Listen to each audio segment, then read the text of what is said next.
प्रधानमंत्री नरेंद्र मोदी ने नाइजीरिया सरकार काणीसू the grand commander of the order of the Nigeria सम्मान सु कर्यो जावेळो सम्मानित। प्रधानमंत्री मोदी ने मिलवा वाळो ये होवेळो 17वो अंतरराष्ट्रीय सम्मान। जोधपुर में 938 करोड़ रुपया सु बतेरी लागत सु बनेलो 4 लेन एलिवेटेड रोड। केंद्रीय मंत्री गजेंद्र सिंह शेखावत प्रधानमंत्री और केंद्रीय परिवहन मंत्री रो जतायो आभार।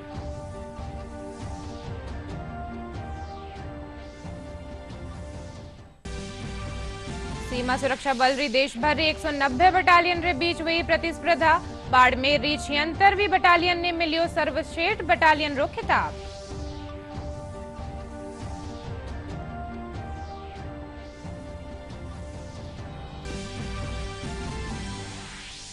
बूंदीरा दहीखेड़ा इलाका में निजी बस पलट जाबा सु 2 जणा री हुई मौत। हादसा में करीब 12 लोग हुआ घायल।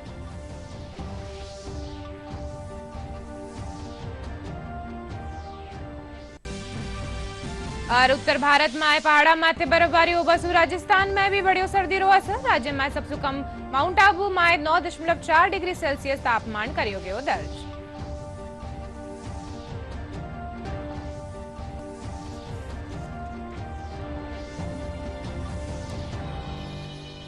नमस्कार, राजस्थानी बुलेटिन में थारो घणो घणो स्वागत। मैं थारे सागे अनिशा डाबले। हर खबरा विगतवार।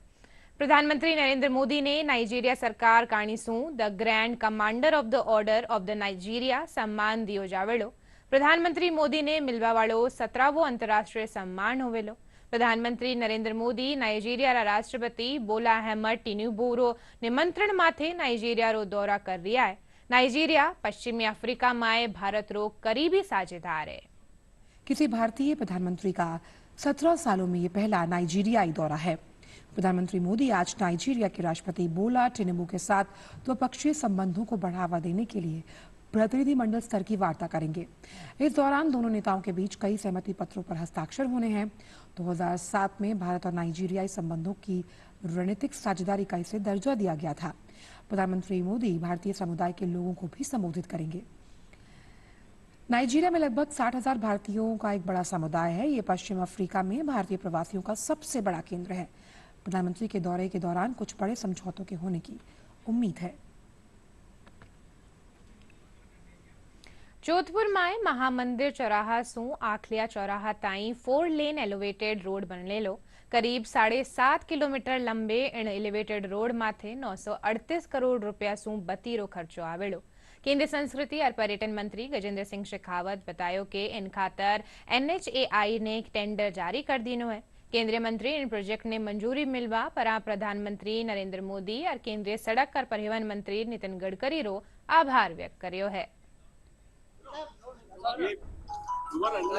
जोधपुर एलिवेटेड रोड जिसके लिए पिछले कई वर्षों से हम सब मिलकर के प्रयास कर रहे थे, सम्मानीय प्रधानमंत्री जी के आशीर्वाद से आदरणीय सड़क परिवहन मंत्री नितिन गडकरी जी ने जो वादा जोधपुर के लोगों के साथ में किया था, मेरे अनुरोध को स्वीकार करते हुए उसे अब वो लगातार प्रयासों के बाद में सारी अवरोधों को पार करके टेंडर की स्टेज पे आ गया है। और मुझे पूरा भरोसा है कि आने वाले 2 महीने में हम टेंडर की प्रक्रिया को पूरी करके इसका शिलान्यास करते हुए काम शुरू कर पाएंगे। जो वादा किया था कि ये एलिवेटेड रोड बनना चाहिए, जो जोधपुर के लिए आवश्यकता भी है, वो वादा पूरा हुआ है। 968 करोड़ रुपए की बेसिक कॉस्ट इसकी कैलकुलेट की गई है। ये पहला चरण होगा। इसका दूसरा चरण भी आने वाले समय में और इसको आगे अप टू चौपासी तक ले जाने के लिए भी काम करेंगे। हम सब लोग एयरपोर्ट पे खड़े हैं और अब तो एयरपोर्ट का टर्मिनल बिल्डिंग भी आप सबको दिखाई देने लगा है। आने वाले 3-4 महीने में ये बिल्डिंग भी पूरी हो जाएगी। तब जोधपुर के और कम्यूटेशन को लेकर के, आवागमन को लेकर के जोधपुर में बहुत बड़ा लाभ होगा। जोधपुर रेलवे स्टेशन का रीडेवलपमेंट का काम शुरू हो चुका है। 500 करोड़ रुपए की लागत से जोधपुर रेलवे स्टेशन का नवीनीकरण, एयरपोर्ट की तर्ज पर जोधपुर का रेलवे स्टेशन बने, इस दृष्टिकोण से काम हो रहा है। सीमा सुरक्षा बल री देश भर री 190 बटालियन रे बीच बाड़मेर में वी प्रतिस्पर्धा में बाड़मेर री 76वीं बटालियन ने सर्वश्रेष्ठ बटालियन रो खिताब मिलियो है। गुजरात फ्रंटियर और बाड़मेर री पहली बटालियन है जो इन स्थान माथे पुगी है। कमांडेंट सतीश कुमार मिश्रा बतायो कि बटालियन रा जवान आपरा प्रतिद्वंदी रो मनोबल साहस और शारीरिक दक्षता माए प्रारस्त करया है।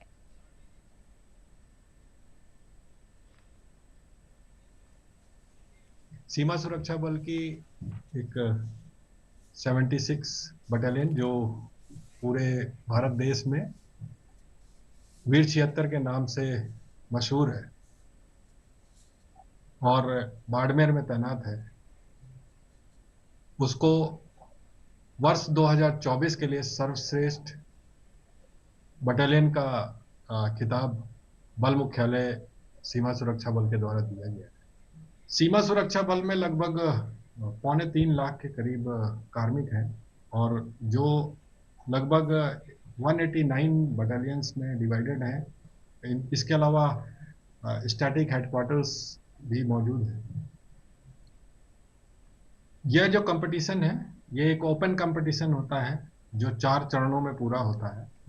सेक्टर लेवल पर जो सेक्टर की यूनिट्स के बीच में कंपटीशन होता है उसमें जो बेस्ट बटालियन निकल के आती है सेक्टर लेवल पर, वो फिर फ्रंटियर लेवल पर अन्य सेक्टर्स की बटालियंस के साथ में मुकाबला करती है। भारत माए कुटुंब व्यवस्था रा पुनरुत्थान और सुदृढ़ परिवार व्यवस्था खातर विवेकानंद केंद्र एक बड़ो मिशन शुरू करियो है। विवेकानंद केंद्र रा राष्ट्रीय कोषाध्यक्ष प्रवीण दोबालकर डीडी न्यूज सु बातचीत में बतायो कि भारत रो एक लंबो टेम संघर्ष में गुजरियो है। अबार तकनीक रा दौर परिवार व्यवस्था ने नुकसान पुग्यो है। अमृत परिवार योजना माए केंद्र परिवारा ने एक साथ भोजन और भजन खातर प्रेरित करे। वे बतायो कि पूर्वोत्तर माए विवेकानंद केंद्र शिक्षा रे जरिए सु अलग जगा रियो है। तो बालकर सु खास बातचीत किणी मां का संवाददाता मुरारी गुप्ता की ओर से देश भर में युवाओं के बीच में विवेकानंद जी के संदेश को लेकर एक लगातार अभियान चल रहा है। इस पर ज्यादा बातचीत करने के लिए हमारे साथ हैं विवेकानंद केंद्र के राष्ट्रीय कोषाध्यक्ष प्रवीण दाभोलकर जी। अमृत परिवार की संकल्पना क्या है विवेकानंद केंद्र की? हम निश्चित रूप से जानते हैं कि विवेकानंद केंद्र यहाँ मानव निर्माण से राष्ट्र पुनरुत्थान और शिवभावे जीव सेवा, यहाँ स्वामी जी के 2 प्रमुख संदेशों को लेकर विवेकानंद केंद्र समाज में कार्यरत है, जिसको माननीय एकनाथ जी विवेकानंद केंद्र के संस्थापक जीवंत स्मारक के रूप में जानते थे, एक वैचारिक आंदोलन के रूप में समझते थे। जो पाश्चात्य संस्कृति का या पाश्चात्य रीति रिवाजों का जो एक प्रभाव हम पर अन्य माध्यमों से टीवी, मोबाइल इत्यादि इत्यादि जो है, उसके कारण जो प्रवेश कर रहा है या प्रवेश कर चुका है, उसके साथ यदि हमको उस चैलेंज को, उस चुनौती को यदि ठीक प्रतिसाद देना है और यह भारत जो पूरे विश्व को मार्गदर्शन करने का उसका वह करता रहा है और फिर से वह क्षमता अर्जन करने की पूरी तैयारी, पूरा विश्वास लेकर आगे बढ़ रहा है। पूर्वोत्तर में विवेकानंद केंद्र के से लगातार लगभग पिछले 40-50 साल से काम हो रहा है। किस तरह का प्रतिसाद आपको इस समय व्यवहारिक रूप से देखने को मिल रहा है?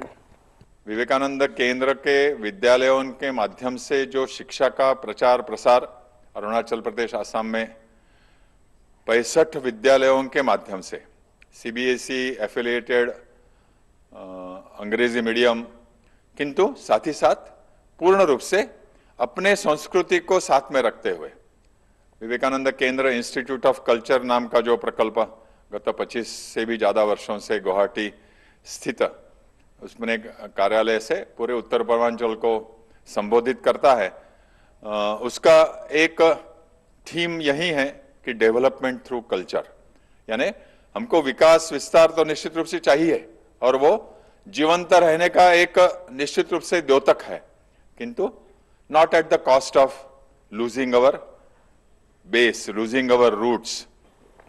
हमसे बात करने के लिए बहुत बहुत धन्यवाद। Murari Gupta, DD news, Jaipur.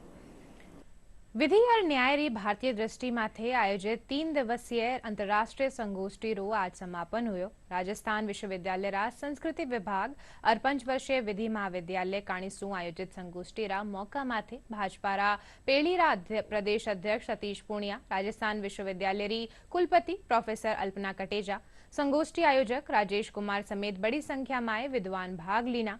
संगोष्ठी में अमेरिका, नेपाल समेत भारत रा 22 राज्य रा विद्वान आपरा विचार राख्या। इन मौका माथे सतीश पूनिया कहा कि हम प्राकृतिक न्याय रा सिद्धांत माथे विश्वास करवा वाला है। आज भी भारत रो संविधान और न्याय प्रणाली उत्कृष्ट है। वे कहा कि इन तैयारी संगोष्ठी सु नई पीढ़ी ने दिशा मिले है। भारतीय लोकतंत्र की ताकत यही है कि हमारा जो संविधान है वो बहुत पुरानी परंपराओं से निकला है। एक उत्कृष्ट संविधान है। उस संविधान की ही जो न्याय व्यवस्था है उसमें जो पुरातन व्यवस्था थी उसका समावेश है। हम प्राकृतिक न्याय के सिद्धांत पर यकीन करने वाले लोग हैं। सर्वे भवन्तु सुखिनः और वसुधैव कुटुंबकम की अवधारणा पर हम लोग काम करते हैं और इसलिए आज भी भारत का संविधान और भारत की न्याय प्रणाली वो उत्कृष्ट है। दंड देने में कम और सुधारों में ज्यादा यकीन करती है और इसलिए कहा गया है धर्मो रक्षति रक्षितः।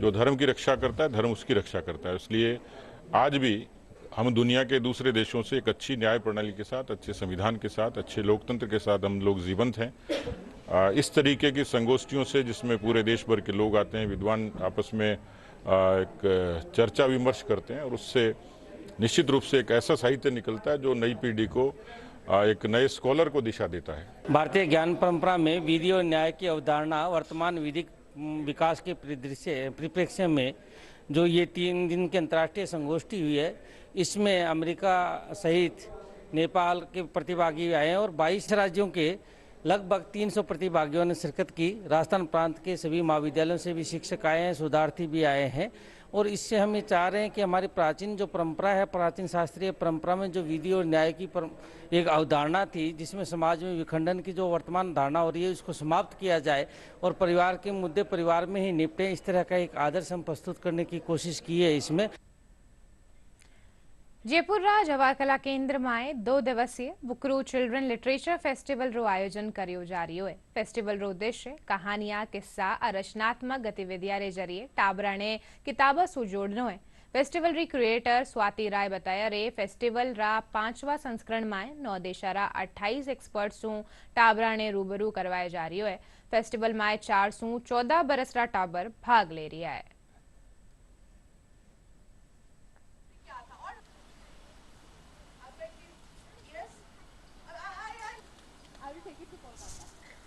चार से 14 साल के बच्चों के लिए हमने अलग अलग सत्र सजाए हैं यहाँ पे और केवल रीडिंग और वर्कशॉप ही नहीं है, आर्ट है, क्राफ्ट है, म्यूज़िक है, पर हर चीज़ के पीछे एक किताब ज़रूर है और उसी की वजह से ये सारे जो आप देख रहे हैं एक्सपर्ट्स, ये एक्चुअली सारे लेखक हैं, चित्रकार हैं और कहानीकार हैं। तो ये आके बच्चों को किताबों से जोड़ने की उपाय ढूंढते हैं। हम लोग भी वही करते रहते हैं ताकि सुनते हैं कि बच्चे पढ़ नहीं रहे हैं और गैजेट्स के साथ बहुत ज़्यादा एसोसिएट हो रहे हैं। तो बुकरू का एक प्लेटफॉर्म हमने क्रिएट किया है ताकि हम ये जो गैप बढ़ता जा रहा है किताबों और बच्चों के बीच उसको थोड़ा कम किया जा सके। खुद की क्रिएटिविटी बढ़ाना। यहाँ पे एक सेशन था जिसमें खुद के क्रिएचर्स बनाने थे, 2-3 क्रिएचर्स मिक्स करके, एंड उसने बहुत अच्छा क्रिएचर मिक्स किया और उसको बनाया, उसकी आवाज़ सोची, ये सोचा वो कहाँ रहता होगा। तो इतनी अच्छी इमेजिनेशन मुझे भी नहीं पता थी है मेरे बच्चे में।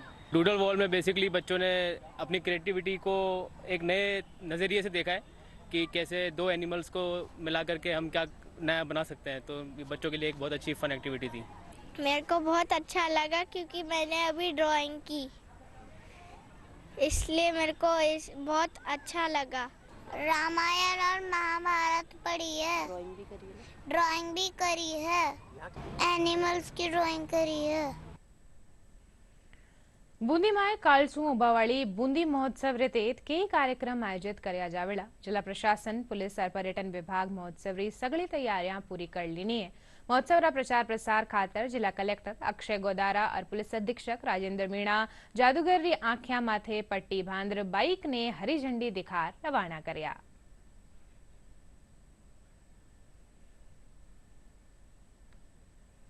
फाइनल जो तैयारियों का जो पिछले 10, 15, 20 दिनों से हमारी चल रही है तैयारियां, उसको फाइनल एक रूप देने के लिए, और साथ ही जो जनता है उसमें परेशान ना हो, तो ट्रैफिक और पुलिस की जो व्यवस्थाएं हैं, तो मेरे और एसपी साहब द्वारा आज फाइनल एक बार रिव्यू किया जाना है, सभी व्यवस्थाओं का जायजा लिया जाना है, और साथ में मौके पे भी जाके नवल सागर कुंभा स्टेडियम जहाँ भीड़ काफ़ी आनी है, तो उसकी सब व्यवस्थाओं का जायजा लेके आज फाइनल दिया जाएगा। ये पिछले 4-5 साल से इंटेक के द्वारा, और ये एक प्रचार का माध्यम है ताकि लोगों को जानकारी में आए सभी तक पहुंचे कि कल से बूंदी महोत्सव हो रहा है, और एक अनोखा तरीका है जो लोगों को आकर्षित भी करेगा। इसके बूंदी में पर्यटन को बढ़ावा देने के लिए जो बूंदी उत्सव 18 से 20 तक है, और पूरे जिले भर में लगभग 52 स्थानों पर 300 कार्यक्रम आयोजित होंगे, तो उस दृष्टिकोण से उसका प्रचार प्रसार लगातार किया जा रहा है। शहर में होर्डिंग्स लगाए हैं, जिले भर में लगाए गए हैं, और जिला प्रशासन और विभिन्न जो समितियों के लोग हैं वो इसमें तैयारियों में जुटे हुए हैं। आज हमने जो जादूगर है, जो कला दिखाते हैं, वह आंखों में पट्टी बांधकर, जिला कलेक्टर ने वह आंखों में पट्टी बांधकर और इस जादूगर को, दयानंद को शहर में रवाना किया है, जो शहर में वातावरण बनाएंगे कि कल बूंदी उत्सव में सब लोग जो शोभा यात्रा है उसमें सज धज के आए, अपने शोभा यात्रा का स्वागत करें, अभिनंदन करें। बीकानेर में पुलिस 2 अलग अलग कार्रवाई करता थका 5 किलोग्राम सुबत्ती अफीम और 980 ग्राम हेरोइन बरामद करी है। पुलिस बतायो कि इन मामला में 3 तस्करा ने गिरफ्तार करियो गयो है। पुलिस रे मुजब पूछताछ में सामे आयो के जब्त करी गई अफीम मणिपुर सू भेजी गई ही और इन रे अनूपगढ़ में डिलीवर करियो जानो। मामला में गिरफ्तार आरोपी नरेंद्र बिश्नोई 30,000 रुपया रा इनामी बदमाश है। वटे ही दूसरी कार्रवाई बीकानेर पुलिस री डीएसटी टीम और खाजूवाड़ा पुलिस संयुक्त रूप से कीणी। इन दौरान 6 करोड़ रुपया री हेरोइन जब्त करी गई है। उनके पास खाजूवाड़ा थाने का चार्ज भी है, जो आज सुबह करीब 8:15 बजे अपने बीकानेर रोड पे खाजूवाड़ा में नाकाबंदी कर रहे थे, तो एक कोई स्विफ्ट डिजायर गाड़ी आई, तो उसने गाड़ी को रुकवाने की कोशिश, गाड़ी ने भगाने की कोशिश करी, लेकिन फिर वो गाड़ी को रोक के और उसमें जो तलाशी ली तो उसमें 2 आदमी मिले, एक गुरबाज है और दूसरे का नाम है अपने ये परविंदर सिंह। तो उनकी जब तलाशी ली, गाड़ी की तलाशी ली, तो उस गाड़ी के अंदर 820 ग्राम अपने हेरोइन एनडीपीएस पदार्थ अवैध मिला, और इसमें गाड़ी का चालक था वो प्रदीप, वो भागने में कामयाब हो गया। श्री गंगानगर में 18वीं राजस्थान सब जूनियर राज्य स्तरीय वुशु प्रतियोगिता आयोजित करी जा रही है। राजस्थान वुशु संघ रा तत्वावधान में आयोजित इन प्रतियोगिता में देश भर सु खिलाड़ी हिस्सो ले रहा है। संघ रा सचिव मंजीत कुमार बतायो कि इन प्रतियोगिता री विजेता टीम पंजाब में उबावाड़ी राष्ट्रीय प्रतियोगिता में भाग लेवेली।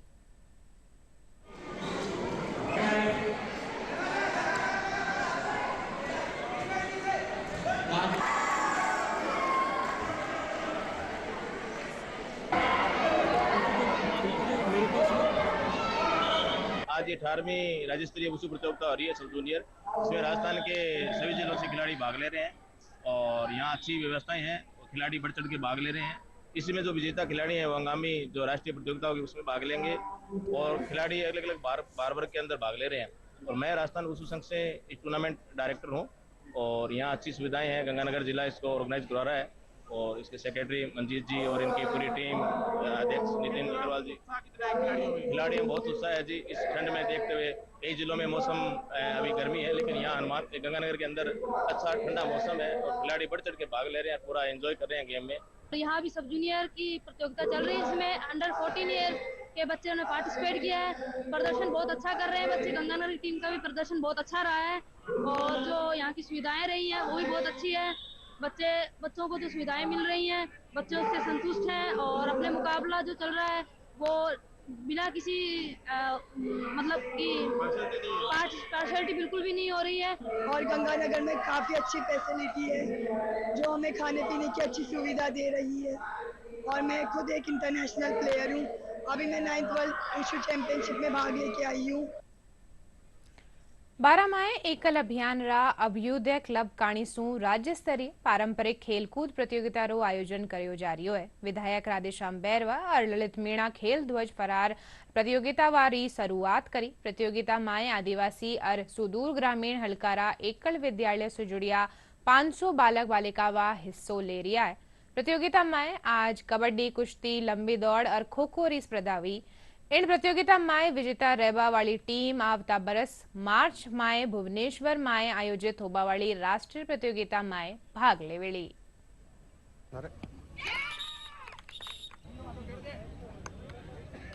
ने एकल अभियान के तहत सारे अंचलों में एक शारीरिक प्रशिक्षक रखा है जो साल भर ग्रामीण बच्चों को शिक्षा देता है खेल कूद की और उसके बारे में सब समझाता है। और इन खेलों का हम आयोजन करके और ग्रामीण लेवल से संच लेवल और फिर अंचल लेवल से संभाग लेवल तक और इस प्रकार केंद्रीय लेवल तक ले जाते हैं उन बच्चों को और इन बच्चों में प्रतिभाएं जगाने की कोशिश करते हैं ताकि ये कोई बच्चा इनमें इतना प्रतिभावान हो कि वो सेंट्रल स्तर पर तक या इंटरनेशनल लेवल तक जा सके। उसकी अपॉर्चुनिटीज़ हम देते हैं। इस अपॉर्चुनिटी के मिलने के कारण ग्रामीण बच्चों में एक खेलों के प्रति लगाव भी पैदा होता है और उनको एक जानकारी भी होती है कि किस प्रकार खेलों से भी हम हमारा करियर बना सकते हैं। आज एकल अभियान के तहत जो ग्रामीण क्षेत्र से जो बालक और बालिकाएं हैं वो यहाँ पर खेलने के लिए आई है और इस खेलने से राज्य स्तर और स्टेट स्तर पर, केंद्र स्तर पर यहाँ के जो बच्चे खेलेंगे आगे जाएंगे और जो ग्रामीण अंचल से जो विकास की गति कम मिल रही थी, एकल अभियान के तहत सभी जगह स्कूल खुलवाए गए हैं एकल अभियान की ओर से और इससे प्रेरणा मिलेगी दूसरों को भी। हम एकल के द्वारा बहुत सपोर्ट मिल रहा है क्योंकि हमारे गांव में एक विकसित गांव है जहां पर हम जाने के लिए साधन संसाधनों की कोई व्यवस्था नहीं होती है। तो एकल के द्वारा हमारे गुरुजन हमको एक सभी खेलों में आगे बढ़ाने के लिए उम्मीद रखते हैं और को बहुत अच्छा लगा। स्टेट लेवल पर खेलने का मौका मिला हमको। गाँव में खेलने की व्यवस्था नहीं मिलती है। एकल के परिवार से हम खेलने की आगे कोशिश कर रहे हैं। अब इसके माध्यम से स्टेट लेवल पर खेलने चाहते हैं। हम ग्रामीण क्षेत्र से आते हैं, हमको मौका नहीं मिलता हमें आगे बढ़ने का, इसलिए हम एकल के माध्यम स्टेट लेवल पे पहुंचना चाहते हैं और अपने हुनर को जगाना चाहते हैं। चित्तौड़गढ़ रा इंदिरा गांधी स्टेडियम में राज्य स्तरीय दृष्टिहीन क्रिकेट प्रतियोगिता रो आयोजन करियो जा रही है। प्रतियोगिता में 50 सूं बत्ता खिलाड़ी हिस्सो ले रहा है। सीडीओ प्रमोद कुमार दशौरा बताया कि प्रतियोगिता में 2 टीम जोधपुर और एक टीम अजमेर और उदयपुर से भाग लेवा आई है। दृष्टिबाधित होबारे बावजूद खिलाड़ियां रा चौका छक्का दर्शका ने रोमांचित कर रहा है। वे बताया कि निम्बाइडा रा खिलाड़ी सोनू मेघवाल 22 राज्य में ब्लाइंड क्रिकेट टूर्नामेंट में भाग ले चुके हैं।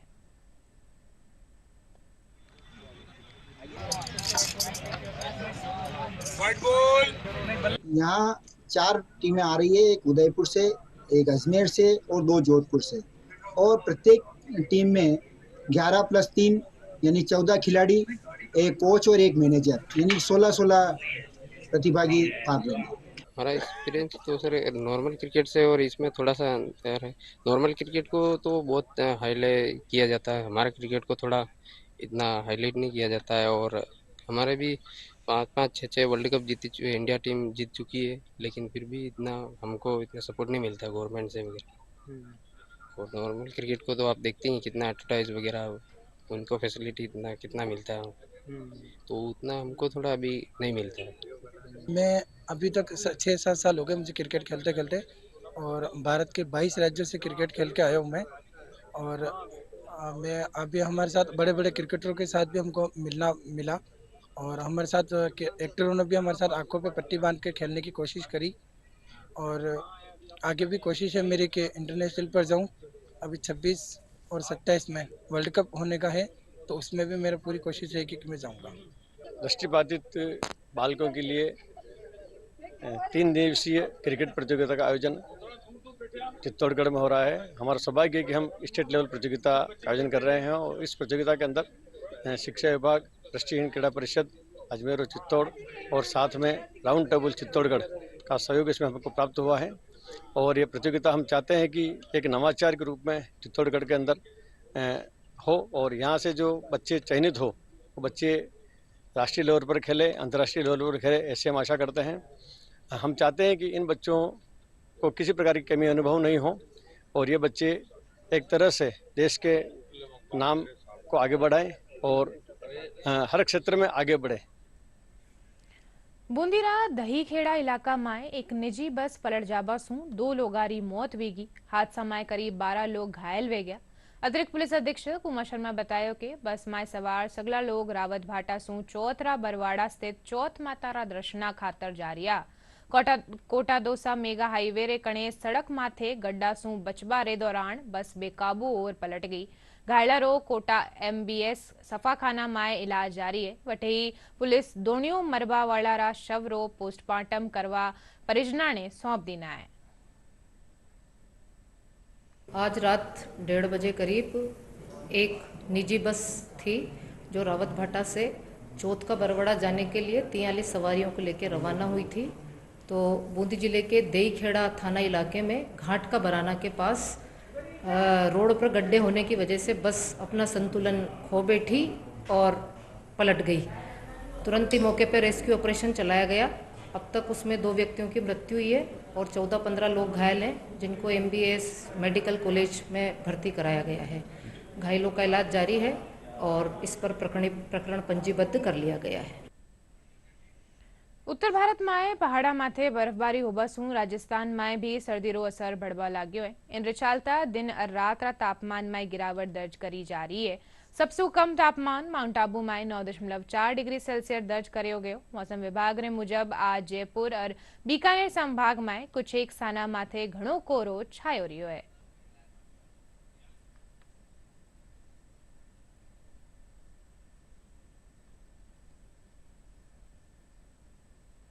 खास खबरां एक बार फिरू। प्रधानमंत्री नरेंद्र मोदी ने नाइजीरिया सरकार कहानी सू the grand commander of the order of the Nigeria सम्मान सू कर्यो जावेलो सम्मानित। प्रधानमंत्री मोदी ने मिलवा वालो ये होवेलो 17वो अंतरराष्ट्रीय सम्मान। जोधपुर में 938 करोड़ रुपया सू 32 लागत सू बनेलो 4 लेन एलिवेटेड रोड। केंद्रीय मंत्री गजेंद्र सिंह शेखावत प्रधानमंत्री और केंद्रीय परिवहन मंत्री रो जतायो आभार।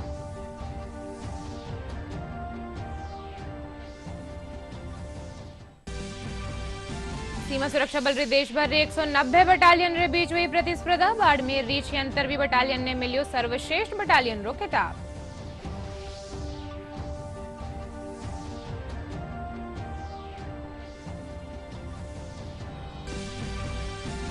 बूंदी रा दहीखेड़ा इलाका में निजी बस पलट जावा सू 2 जना री हुई मौत। हादसा में करीब 12 लोग हुआ घायल।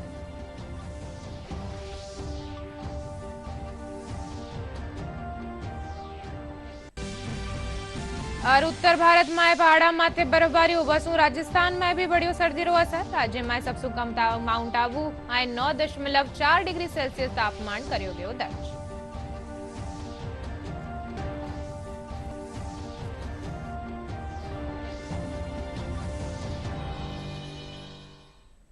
आ बुलेटिन में अत्रोई थे देखते रहियो DD राजस्थान। नमस्कार।